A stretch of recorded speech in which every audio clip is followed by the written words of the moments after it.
नमस्कार, मैं हूं कौशलेंद्र उपाध्याय और आप देख रहे हैं the news launcher Uttar Pradesh. Uttar Pradesh में पावर मंत्री हैं ए.के. शर्मा, सब जानते हैं। आईएएस अफसर रहे हैं और पीएमओ में रहे हैं, गुजरात में भी रहे हैं, प्रधानमंत्री मोदी के कार्यालय में रहे हैं, तो पावर तो है ही।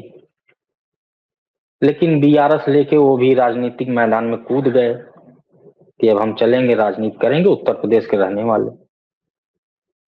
अब जब राजनीति में आ गए तो पहले आए यहाँ पे, भाजपा ज्वाइन किया उन्होंने, उसके बाद उनको एमएलसी बना दिया गया, विधान परिषद सदस्य। भाजपा ने अपने कोटे से भेज दिया, चलो विधान परिषद सदस्य बन जाओ। फिर 2022 के पहले इन्होंने खूब दौरा वगैरह किया और प्रदेश भर में जगह जगह मंच लगाए, लोगों से जनसंपर्क किया। 22 का चुनाव हुआ, यूपी इलेक्शन, सरकार फिर दोबारा बनी बीजेपी की। फिर इनको कैबिनेट मंत्री बना दिया गया और कैबिनेट मंत्री बनाने के बाद इनके पास दो प्रमुख विभाग मिले, एक नगर विकास और दूसरा ऊर्जा। मतलब एक तो केंद्र से पावर मिली ही थी कि भाई केंद्र के माध्यम से आए थे, दिल्ली दरबार से आए थे, और यहाँ आने के बाद फिर वो पावर मिनिस्ट्री भी इनके हाथ आ गई। और जब ये आए थे तो लोग ये चर्चा कर रहे थे कि मुख्यमंत्री योगी आदित्यनाथ की जगह सीएम यही बनेंगे। ए.के. शर्मा का बहुत नाम चला था 2022 के इलेक्शन में कि यही मुख्यमंत्री बनेंगे। जिस तरह से प्रदेश भर का दौरा कर रहे हैं, हर जिले में जाके पार्टी नेताओं से मिल रहे हैं, छोटे छोटे नेता कार्यकर्ता और जिला अध्यक्ष तमाम लोगों के साथ बैठक कर रहे हैं, संगोष्ठी कर रहे हैं। इससे लग रहा है कि 2022 के इलेक्शन के बाद अगर बीजेपी की सरकार बनी तो सीएम ए.के. शर्मा हो सकते हैं। ये चर्चा खूब उस समय हुई थी। भाई दिल्ली दरबार से आए थे तो लोगों में चर्चा शुरू हो गई थी, लेकिन ऐसा हुआ नहीं। फिर दोबारा मुख्यमंत्री के पद पे योगी आदित्यनाथ ही बैठे। लेकिन फिर ये चर्चा ये भी थी कि डिप्टी सीएम बन जाएंगे, लेकिन वो भी नहीं हुआ। इनको कैबिनेट मंत्री बना दिया गया और कैबिनेट मंत्री बना के दो विभाग दिया गया। काफी दिनों तक उस विभाग को लेके इधर उधर करते रहे, अपना काम धाम चलता रहा। कई बार अफसरों से टकराव भी हुआ, नगर विकास में भी कुछ कार्यों को लेके कई बार जो है इनके ऊपर सवाल खड़े होने लगे। बिजली विभाग में भी, ऊर्जा विभाग में भी ऐसे ही हुआ। तो लोग ये कह रहे थे कि ये काम नहीं कर पा रहे हैं, और उसका रीजन ये है क्योंकि ये दिल्ली दरबार से आए हैं और मुख्यमंत्री योगी आदित्यनाथ इनको बर्दाश्त नहीं कर रहे हैं,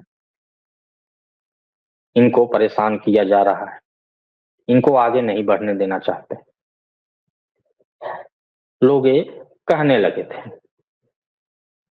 और अभी भी लोग यही कहते हैं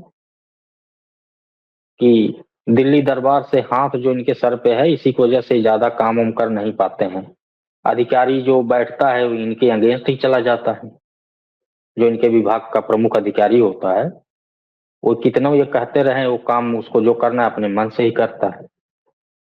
ये कहते हैं कि इनकी जानबूझ के इनके विभाग में और ऐसे अधिकारी दिए जाते हैं कि जिससे इनकी न सुने, और वो रिपोर्ट सीधा पंचम तल तक करे, वहां से जो निर्देश प्राप्त हो वही काम करे। ये सब चीजें हो ही रही थी। और नगर विकास में जानते ही हैं, हर मौसम में कुछ न कुछ ऐसी कमियां होती हैं, इनकी किरकिरी होती रहती है। और बिजली विभाग वो तो अपने आप में ही है कि वहां थोड़ी बहुत कमियां कितनों भी दूर करिए रह ही जाती हैं, और जहां कुछ गलतियां होती हैं फिर इनकी किरकिरी शुरू हो जाती है। तो ऐसे में माना जा रहा था कि ये पावर मिनिस्ट्री भले मिल गई, लेकिन पावर नहीं है इनके पास। नगर विकास है लेकिन काम करने की क्षमता नहीं है, अधिकारी इनको काम नहीं करने देना चाह रहे हैं। तो ऐसे चल रहा था। अचानक से अभी 2 दिन पहले मंत्री जी इतने फुलफार मार गए कि एक सभा कर रहे थे, उस सभा में ही लाइट कट गई, और जब लाइट कट गई तो फिर पावर मंत्री जी का जो है पावर इतना हाई चला गया, इतना हिट हो गए, इन्होंने तत्काल वहां इलाके की एसडीओ और जेई को सस्पेंड कर दिया और एग्जीक्यूटिव इंजीनियर और एक्सीएन से कहा कि कारण बताओ, नोटिस जारी कर दिया कि बताओ क्यों बिजली कटी, वो भी हमारे सभा में, बिजली मंत्री के सभा में बताइए बिजली कट जा रही है। मंत्री जी अंधेरे में अपना चप्पल नहीं ढूंढ पाए, जूता नहीं ढूंढ पाए,